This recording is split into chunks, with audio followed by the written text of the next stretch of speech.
Wala po kayong nakita, wala po kayong nadala. Ano po yung motibo ninyo nung kinasangkapan ninyo ang Kongreso, ang Senado, ang DOJ, at sasabihin nyo sa amin na dapat susunod kami sa batas? Ikaw po ay presidente ng Pilipinas. Ikaw po mismo dapat ang sumunod, number 1 na sumunod sa batas. Hindi po. Kayo po ang number 1 na violator po ng batas. At ibabalik mo sa amin ang tanong na dapat kami ay susunod sa batas.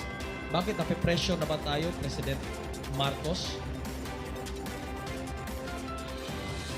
Dahil sa mga puti, nakuha na ba natin yung binigay nila? At ngayon, ipe-pressure po tayo dahil hindi nyo makuha-kuha ang ulo po namin. Sa mga ginawa po ninyo, Mr. Marcos, I think you are out of reality. I think you are living in a dream world.